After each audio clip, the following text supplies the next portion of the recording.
Lionel Aldridge? Lionel Aldridge wasn't just any defensive end. He was a champion, a warrior who helped the Green Bay Packers dominate the NFL in the 1960s. With 2 Super Bowl rings on his fingers and a reputation as one of the most feared defenders of his era, Aldridge seemed untouchable. He was living proof that hard work and talent could take you to the very top. But after hanging up his cleats, something began to unravel. In the late 1970s, Aldridge developed paranoid schizophrenia, a devastating mental illness that slowly consumed the life he had built. The voices in his head became louder than the roar of the crowd, the delusions more real than the championships he had won. His marriage crumbled, his finances evaporated, and eventually, the man who once stood shoulder to shoulder with legends found himself standing in line at homeless shelters. He wandered the streets, sleeping in doorways, completely disconnected from the glory that once defined him. Former teammates who spotted him were shocked this couldn't be the same man who had helped bring championships to Green Bay. The story doesn't end in darkness, though.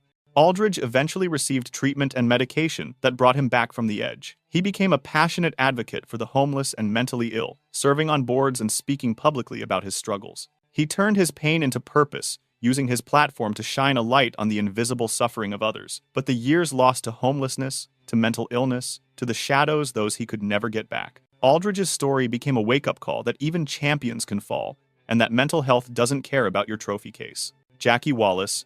Jackie Wallace had everything going for him. A star in college football, he made the leap to the NFL with promise and potential radiating from every play. Scouts saw greatness. Coaches saw dedication. Fans saw the next big thing. Wallace was supposed to be one of those success stories you tell your kids about, from humble beginnings to professional glory.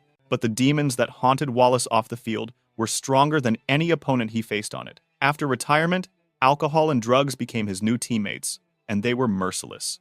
Addiction doesn't care about your stats or your highlight reels. It strips away everything: your money, your dignity, your future. Wallace's descent was rapid and brutal. He ended up on the streets of New Orleans, sleeping under overpasses, begging for change, a ghost of the athlete he once was. Photojournalists documented his homelessness, capturing images that shocked the sports world. Here was a man who once ran with purpose across NFL fields, now aimlessly wandering city streets with nowhere to go. Wallace tried multiple times to rebuild his life. There were moments of hope, brief periods where it seemed he might climb back out of the pit. But addiction is a vicious cycle, and relapses came again and again. The instability that plagued him after football never truly released its grip. For decades, Wallace would bounce between brief recovery periods and devastating falls back into homelessness. His story became a stark illustration of how substance abuse can trap even the most talented individuals in an endless loop of suffering. The man who once had stadiums cheering his name died largely forgotten by the sport that once celebrated him. Travis Williams?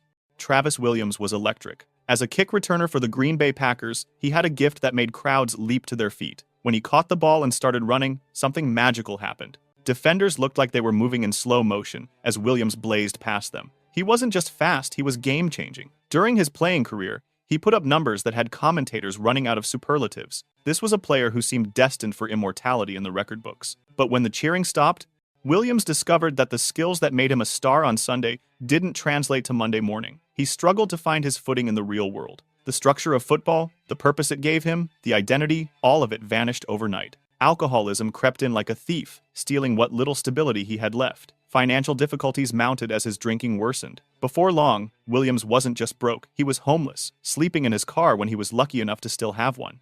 The man who once sprinted toward glory now trudged through parking lots looking for a safe place to spend the night. Williams tried to survive with a patchwork of odd jobs. He collected junk, worked security, drove trucks, whatever he could find, to scrape together enough for another day. But stability remained elusive, always just out of reach. His drinking continued to sabotage every opportunity, every fresh start. Friends from his playing days barely recognized him when they crossed paths. The spark that made him special on the field had been extinguished by years of hardship.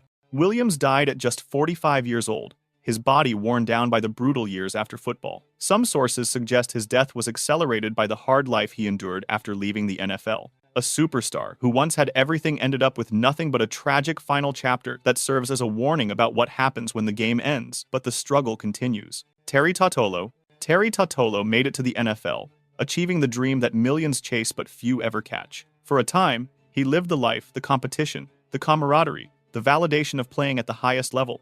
But when his playing days ended, Tautolo discovered that the world outside football had no use for his particular set of skills. The transition hit him like a blindside sack he never saw coming. Within years of retirement, Totolo's life had completely unraveled. Reports emerged that shocked anyone who remembered his playing days. He was living under a freeway in Los Angeles, not just homeless, but truly on the margins of society, sleeping on concrete, surrounded by other forgotten souls. Substance abuse had its claws deep in him, dragging him further from the life he once knew. The images of former athletes living in such conditions are jarring. Men who once performed in front of millions, now invisible to the thousands who drive over them daily. Totolo became one of those invisible people, another casualty of the brutal transition from professional sports to ordinary life. But Totolo's story has a redemptive arc that sets it apart. Former teammates and NFL support organizations eventually located him and intervened. They pulled him back from the brink, getting him the help he desperately needed. It wasn't easy, and it wasn't quick, but slowly, Totolo rebuilt himself. Eventually, he found new purpose working with special needs children, channeling whatever strength remained into helping others who society had marginalized. His recovery illustrates both the danger of the fall and the possibility of climbing back. Totolo's transformation from homeless addict to caregiver shows that even the darkest stories can find light, but it also raises the question: how many others fell just as far, but never got that helping hand? How many are still under those freeways? Vince Young was supposed to be the future. The Tennessee Titans made him their franchise quarterback, drafting him 3rd overall with massive expectations. And initially, he delivered. Rookie of the Year honors, Pro Bowl selections, comeback victories that became instant legends. Young had the talent, the arm, and the winning mentality. He signed contracts worth tens of millions of dollars. At his peak, Young was living the dream most people can only imagine, with wealth and fame that should have lasted a lifetime. But money, it turns out, evaporates faster than you'd think when you're spending like there's no tomorrow.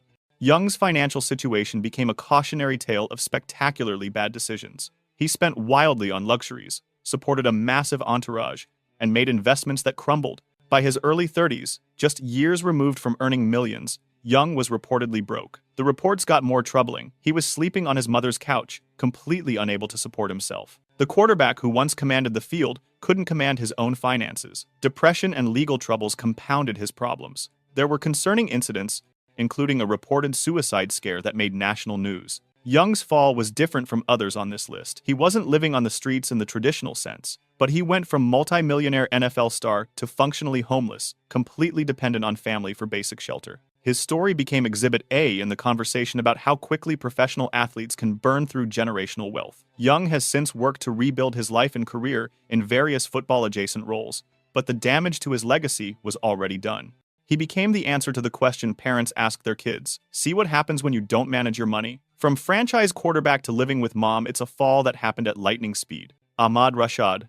Before Ahmad Rashad became the smooth-talking sportscaster and NFL legend you might remember, he faced a period of profound hardship that nearly derailed everything. Rashad, who would eventually become a star wide receiver and a household name, experienced homelessness early in his journey. After initial struggles in his career and personal life, he found himself without a stable place to live, bouncing between temporary situations, sleeping where he could. What makes Rashad's story unique is that his period of homelessness occurred before and during the early stages of his rise, not after his fall from glory. He was fighting to establish himself while simultaneously fighting for basic survival. The hunger, both literal and metaphorical, fueled his determination. Every practice, every game, every opportunity carried extra weight because he knew what it was like to have nothing. The instability could have destroyed his focus, ended his dreams before they truly began. Instead, Rashad used it as rocket fuel. Rashad eventually broke through, becoming one of the premier receivers of his era with the Minnesota Vikings. He caught passes from Fran Tarkenton,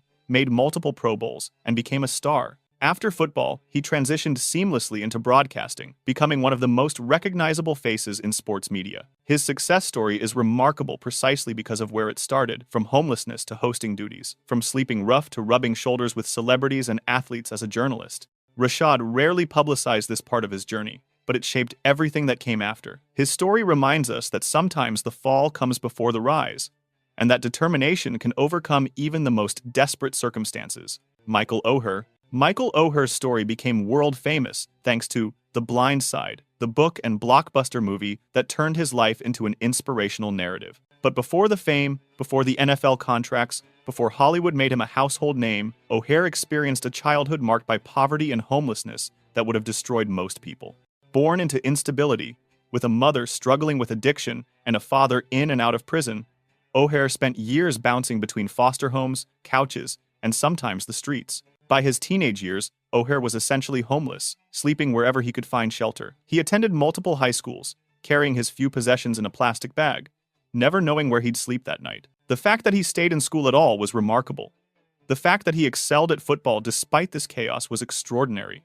Then came the intervention that changed everything. The Tuohy family took him in, provided stability, support, and opportunity. With structure and support, O'Hare's natural talent exploded. He became a highly recruited offensive lineman, starred at Ole Miss, and was drafted by the Baltimore Ravens in the first round. O'Hare went on to win a Super Bowl, earn millions in the NFL, and have his life story told to audiences worldwide. His journey from homeless teenager to Super Bowl champion became the ultimate feel-good sports narrative. But recent years have complicated that narrative, with O'Hare alleging that his relationship with the Tuohy family was more exploitative than the movie portrayed, leading to legal battles over conservatorship and money. Regardless of how that story resolves, O'Hare's rise from homelessness remains remarkable. He's living proof that talent can emerge from anywhere, that circumstances at birth don't determine destiny, and that the right support at the right time can change everything. His story asks difficult questions about how we help youth in similar situations and why one needed a Hollywood-worthy intervention to escape the streets.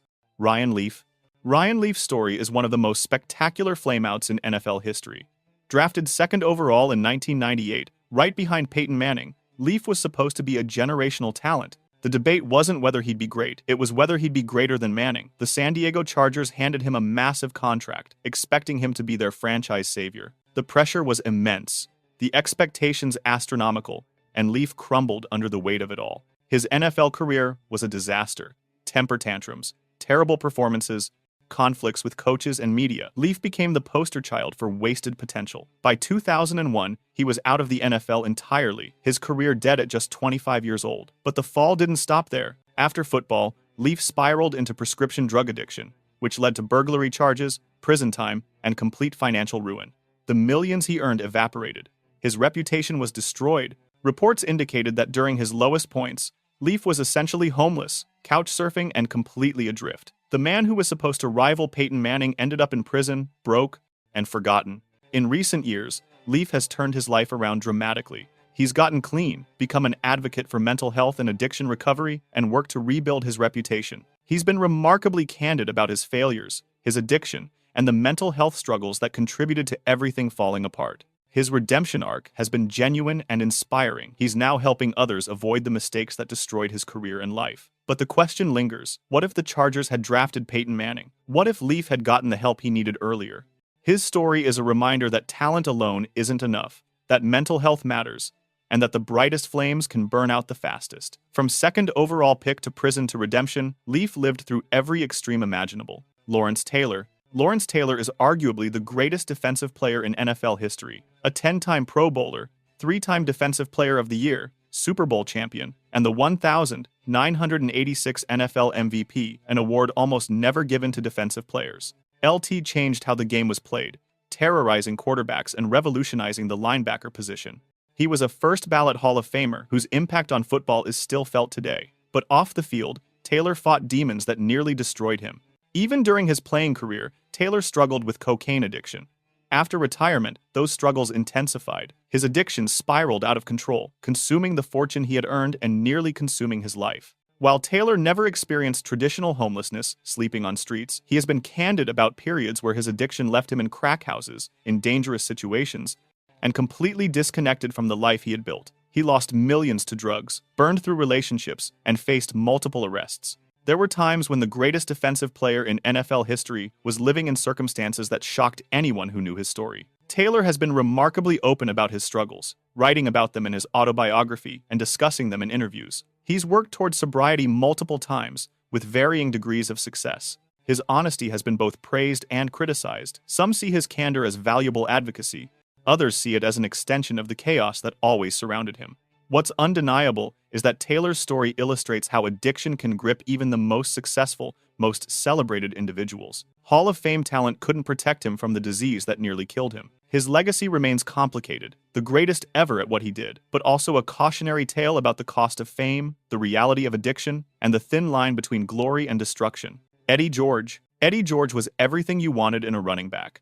The 1,995 Heisman Trophy winner became the Tennessee Titans' workhorse, a bruising runner who carried the team on his back literally. He rushed for over 10,000 yards in his career, made 4 Pro Bowls, and led the Titans to Super Bowl XXIV. With his distinctive dreadlocks flowing behind him as he punished defenders, George became the face of the franchise and one of the most recognizable players in football. He earned millions, married a beauty queen, and seemed to have the perfect post-football life mapped out. But behind the success, George faced financial challenges that brought him closer to hardship than most people realized. While he never became homeless in the traditional sense, George has been candid about making poor business investments that nearly wiped him out financially. He invested in restaurants that failed, trusted the wrong people with his money, and watched millions disappear. At one point, he was working multiple jobs just to maintain appearances and pay his bills, a far cry from the glory days when money seemed limitless. He took acting roles, speaking engagements, coaching positions,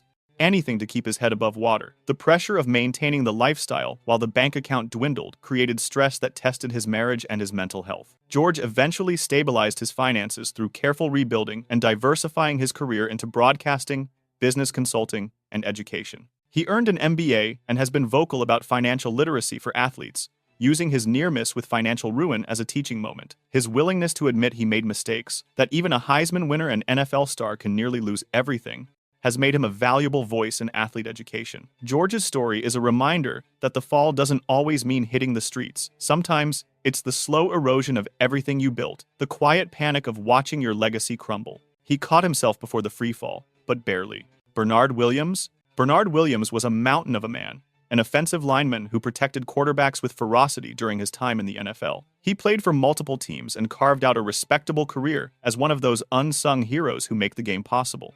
Williams wasn't a household name, but he was a professional athlete living the dream that millions chase. He had the paychecks, the status, and the structure that came with being an NFL player. After his career ended, Williams struggled to find his footing. The transition that challenges so many players hit Williams particularly hard. He developed a dependency on painkillers, medications that many players take during their careers to manage the constant injuries and physical toll of the game. What started as pain management became addiction. The pills led to harder substances, and before long, Williams was caught in the grip of drug addiction that consumed everything. His money vanished, his relationships disintegrated, and eventually, Williams found himself on the streets. Reports emerged of the former NFL lineman living homeless in Philadelphia, sleeping in shelters, and panhandling for money to feed his addiction. Williams' story remained largely hidden from the mainstream sports media, known primarily to local advocates and former teammates who tried to help. He eventually received assistance through NFL player support programs and addiction treatment, slowly working his way back from the edge. His recovery has been difficult and ongoing, marked by setbacks and small victories. Williams represents the countless former players whose struggles happen in the shadows, away from cameras and headlines. His story illustrates how pain, both physical and emotional, can follow players long after their final game, and how the opioid crisis has affected the NFL community, just as it has affected society at large. The line between pain relief and addiction is thinner than most people realize, and Williams learned that lesson the hardest way possible.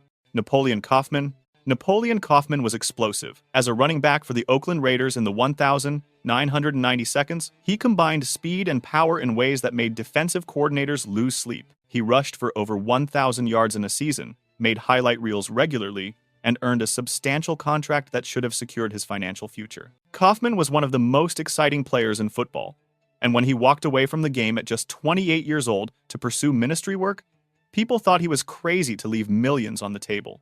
What most people didn't know was that Kaufman's finances were already in serious trouble. Despite earning millions during his playing career, poor investments and mismanagement by financial advisors had devastated his wealth. Kaufman has spoken about how he trusted the wrong people with his money, how schemes and bad business deals evaporated his earnings, and how he found himself facing potential bankruptcy despite being so recently wealthy. The transition to ministry work wasn't just a spiritual calling, it was also a practical necessity. He needed to rebuild from almost nothing, taking a modest salary as a pastor while sorting through the financial wreckage of his NFL career. Kaufman never experienced homelessness, but he's been open about how close he came to losing everything, including his home. The stress of financial collapse while trying to start a new career in ministry tested him in ways football never did. Through disciplined rebuilding, careful budgeting, and his work in the church, Kaufman eventually stabilized his situation. He's since become an advocate for financial education among athletes, sharing his story as a warning to young players about the dangers of trusting the wrong advisors.